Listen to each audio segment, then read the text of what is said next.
حسن صاحب، ویسے نواز شریف نے بھی ایک دعویٰ کیا ہے کہ اللہ نے اگر موقع دیا تو پاکستان کو اندھیرے سے نکال کر روشن اور دنیا کا ٹائیگر بنانا میری منزل ہے۔ یار تیری منزل ہے، میری منزل ہے، اور 40 سال تو کھا گئے اور منزل منزل کرتے ہیں۔ دنیا بھر میں جائیدادیں، باہر اولادیں، اربوں ڈالر کے کاروبار، یہ بے شمار لوگ ہیں اس ملک میں، وہ جو ٹائیگر بھی بنانا چاہتے ہیں اور روشن بھی، پتہ نہیں مستقبل اندھیرے سے نکال کے، یہ وہ 3 مرلے میں منہ ہیں ان کے، 5 مرلے کے پیٹ ہیں ان کے، یعنی جتنا رقبہ بندے کو، ایک غریب آدمی کو گھر بنانے کے لیے نہیں ملتا، اس سائز کے تو یہ لوگ ہیں۔ فزیکلی کچی آبادی بن سکتی ہے پیٹ پہ۔ اچھا 40 سال کھا گئے، یہ کریں گے ملک کو روشن، تو کر تو دیا ہے تم لوگوں نے۔ اب جو بجلی کے بل جلا جلا کے جو روشنی پیدا ہو رہی ہے، یہ آپ ہی کی پیدا کرتا ہے حضور۔ کون یہ کو سائنس میں بتا رہا ہوں آپ کو کہ اکانومی نہیں، نہ گھر کی، نہ کسی کمیونٹی کی، نہ کسی خاندان کی، نہ کسی ملک کی، مذاق ہے کہ بجلی کا بٹن ہے، آپ نے آن آف کیا تو بتی جل گئی تو بجھ گئی۔ برباد کرنے میں آپ لوگوں کا میجر رول ہے۔ جو جتنی دیر برسر اقتدار رہا اتنا ہی ذمہ دار ہے اس ملک کی بربادی کا اور یہاں تک پہنچانے کا۔ ٹائیگر بناؤں گا، ٹائیگر کیا تم؟ ٹائیگر کو تم، ان کے ذہنوں میں پتہ نہیں جانور کیوں بستے ہیں، اور وہ بھی آدم خور۔ ٹائیگر کے منہ کو اگر خون لگ جائے، ان کے لگا ہوا ہے اقتدار کا خون، تو انسان بناؤں گا، قوم بناؤں گا، کوئی اس طرح کی بات کر، دماغ شریف میں اس طرح کی کوئی بات نہیں آتی۔ ایک دفعہ پھر موقع دیا، وہ 3 موقع پنجاب نان سٹاپ تمہارے پاس رہا۔ کیا حال ہے یہاں کا؟ ایک بارش کی مار ہے، ٹوٹل اوقات ہے لاہور کی۔ ایک صحت مند قسم کی بارش ہو جائے نا تو وینس میں تبدیل ہو جاتا ہے پورا شہر۔ اللہ نے موقع دیا، اللہ نے اگر آپ کو موقع دیا تو اس کا مطلب ہے وہ قوم سے بہت ناراض ہے۔ ان کے لیے کوئی جائے پناہ نہیں ہے۔ چوتھی بار آ گیا تو پھر ٹائیگر بنانا میری منزل ہے، اندھیرے سے نکال کے روشن کرنا، یہ ان کا عجیب و غریب ہی ہے۔ دودھ کا دودھ، پانی کا پانی، آہنی ہاتھوں سے نپٹیں گے، فلانا کیا نپٹیں گے؟ 40 سال کھا گئے دن دیہڑے۔ محض دعوے اور صرف باتیں ہی ہیں۔ حسن صاحب آگے چلتے ہیں۔ پاکستان کے بیشتر شہروں میں روٹی اور نان مہنگے فروخت ہو رہے ہیں۔ ریٹ لسٹ میں روٹی 15 اور نان کی قیمت 22، جبکہ اصل میں روٹی اور نان 20 اور 30 روپے میں فروخت ہو رہے ہیں۔ یہ بھی خبر ہے کہ مارکیٹ میں چیلوں کا گوشت فروخت ہو رہا ہے۔ یار پہلی بات تو یہ ہے کہ یہ روز کا رونا ہے، پرانی بات ہے، اور میں پہلے بھی پتہ نہیں شاید میں نے کہا ہے، نہیں کہا، میں تو یہ بڑھاپے سے تنگ، یاد نہیں رہتی بات کرتے کرتے بندہ بھول جاتا ہے۔ دیکھو میں نے کہا تھا کہ ایک اس ملک کے حکمران طبقات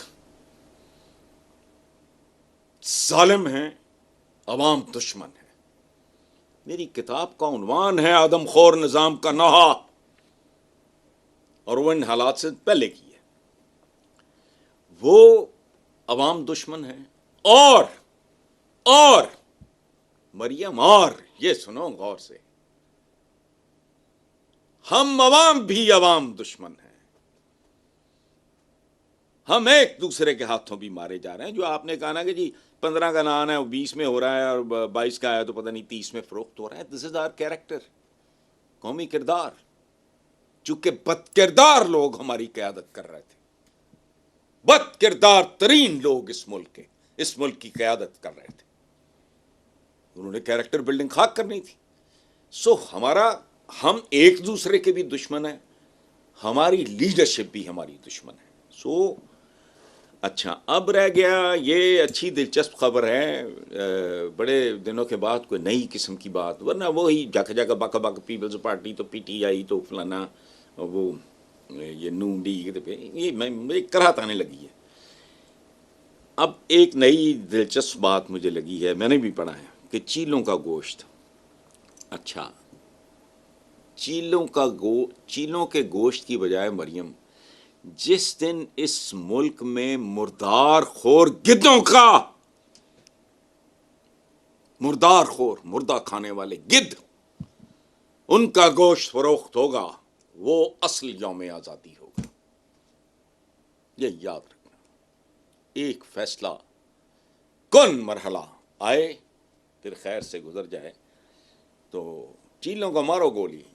حرام حلال کی اچھا عجیب و غریب بات ہے. میں پوری دنیا پتہ نہیں کہاں کہاں گھما پھرا.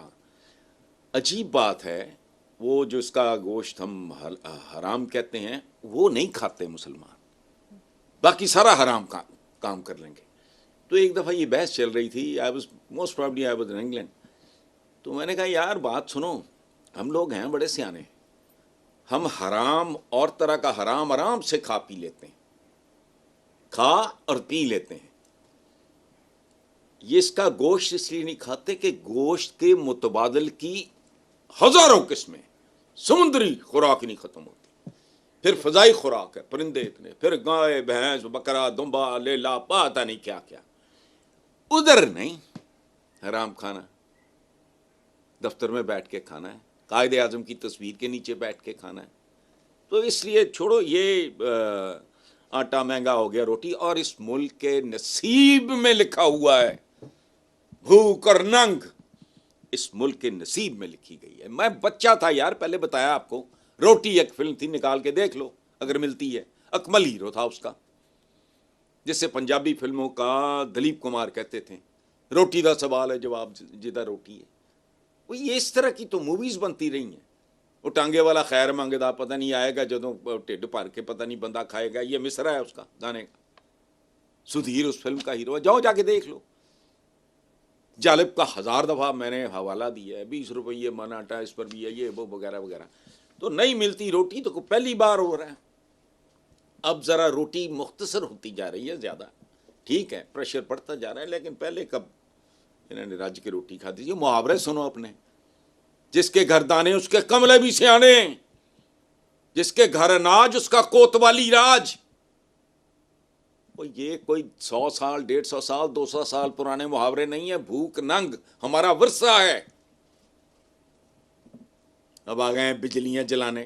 حسن صاحب، مہنگائی تو بڑھ ہی رہی ہے، ساتھ ساتھ لوگوں کی فرسٹریشن بھی انتہا کو پہنچ گئی ہے. اخباری رپورٹ کے مطابق دارالحکومت میں دن دہاڑے چوری اور ڈکیتی کی وارداتوں میں خوفناک اضافہ ہوا ہے. اب تو ایسی خبریں سننے کو ملتی ہیں کہ حیرانگی ہوتی ہے. کاموکی میں 2 ڈاکو اسلحے کے زور پر دکان سے 4 گھی کے پیکٹ لوٹ کر فرار. سرگودا میں 3 عورتوں نے گھر والوں کو یرغمال بنا کر لوٹ لیا اور دھمکیاں دیتی ہوئی فرار ہو گئیں. محمد نگر کے محنت کش عابد علی نے 35,000 بجلی کا بل آنے پر گردہ فروخت کرنے کا اعلان کر دیا. پتہ نہیں، ایک تو مطلب تمول کی، تعلیم کی کمی، جہالت کی بختات. بھائی گردے تو 2 ہی ہوتے ہیں سائنٹیفکلی، جو میں نے ماڑا موٹا سنا ہے ادھر ادھر سے، وہ یہ ہے کہ ایک گردے کے بغیر تو آپ جی لیتے ہو. اب اگلے بل پہ دوسرا گردہ بیچو گے تو پھر کیا کرو گے کیا. اور یہ جو آپ نے کہا ہے نا خوفناک اضافہ ہو گیا، حیرانی ہوتی ہے، تو ابھی خوفناک اضافے کا انتظار کرو. ابھی تو حیرت کا سفر شروع ہوا ہے، آگے آگے آپ دیکھنا. اور اس کے ساتھ اگر بیک گراؤنڈ میں ہر جگہ یہ ملی نغمہ، کہاں اس پرچم کے سائے تلے ہم ایک ہیں، بلاول، مریم، آصفہ، بختاور، اور یہ بھوک مری عورتیں، یہ ڈاکے ڈالتی ہوئی، یہ چوریاں کرتی ہوئی عورتیں، یہ اس پرچم کے سائے تلے